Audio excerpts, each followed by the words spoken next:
Fala pessoal, sistema de dutos pode cair na sua prova quando você pensa que esse sistema de dutos tem uma forma circular ou até mesmo cilíndrica.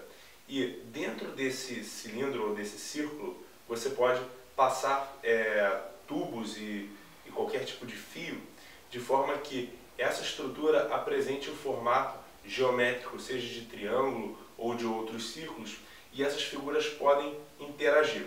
Então você precisa também lembrar de conceitos de inscrição e circunscrição de polígonos regulares, por exemplo, ou em alguns casos você simplesmente utiliza as noções de polígonos regulares.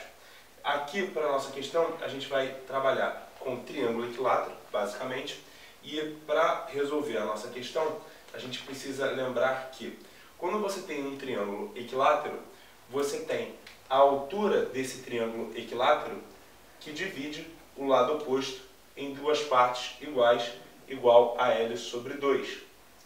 Então, nesse triângulo ABC, eu tenho que a altura é o segmento AH, e para qualquer triângulo triângulo equilátero, a altura desse triângulo vai ser calculada como L raiz de 3 sobre 2.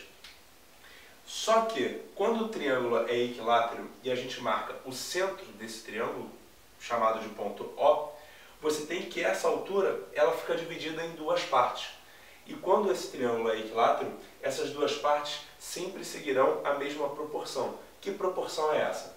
A distância AO, que é do centro ao vértice do triângulo, vai equivaler a 2/3 da altura, enquanto que o segmento OH, que é do centro ao lado do triângulo, vai valer 1/3 da altura. Então você pode substituir essa altura por L raiz de 3 sobre 2 e você encontra algumas outras relações. Mas você não precisa decorar essas relações, basta você entender que esse segmento fica dividido em partes equivalentes a 2/3 e 1/3 respectivamente. Vamos ler agora o enunciado e ver como isso se aplica. Em um sistema de dutos, 3 canos iguais de raio externo de 30 cm são soldados entre si e colocados dentro de um cano de raio maior, de medida R. Para posteriormente ter fácil manutenção, é necessário haver uma distância de 10 cm entre os canos soldados e o cano de raio maior. Essa distância é garantida por um espaçador de metal, conforme a figura. Utilize 1,7 como aproximação para a raiz de 3.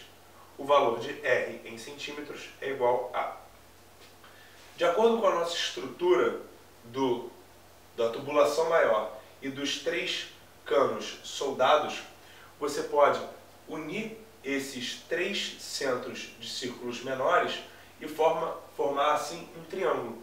E com esse triângulo você consegue descobrir o seguinte, que se cada raio dos círculos menores vale 30 centímetros, o seu triângulo será um triângulo equilátero de lado 60 centímetros. Então, você conseguiu identificar que, a partir da figura apresentada de círculos, como eles são figuras tangentes, como eles são soldados juntos, você consegue unir os centros dos seus respectivos centros e, com isso, formar um triângulo equilátero. Muito bem. No caso, se ele quer saber o valor de R, a gente pode trabalhar como a distância desse centro até esse ponto aqui em cima. E para isso você vai precisar distribuir a sua medida em algumas partes, como por exemplo, esses 10 centímetros que correspondem ao espaçador entre o cano e a tubulação maior, os 30 centímetros que é a distância desse vértice até o limite desse círculo menor, que vale o próprio raio, e agora você quer determinar essa altura aqui, entre o centro e esse ponto vermelho. E como eu representei esse triângulo aqui do lado, a gente vai representar essa distância que falta calcular como o segmento OA. Só que o segmento OA ele vai corresponder à parte que equivale a 2/3 da altura do seu triângulo equilátero. Então, o segmento OA vale 2/3 da altura do triângulo equilátero, que vale L raiz de 3 sobre 2.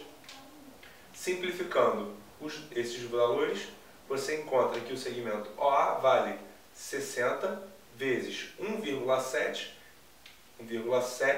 que é a aproximação de raiz de 3, e esse resultado você divide por 3. Você pode simplificar esses dois valores, ficando 20 vezes 1,7, que resulta em 34 centímetros. Muito bem, se você já sabe que o segmento OA vale 34 centímetros, a distância R, que é o raio do círculo maior, da tubulação, vai ser então igual aos 34 centímetros que você acabou de descobrir, mais os 30 centímetros referentes ao raio do círculo menor, mais os 10 centímetros que correspondem à medida do espaçador. Então, o raio da circunferência maior vai ser igual a 74 centímetros e o nosso gabarito é a letra C. Valeu, galera!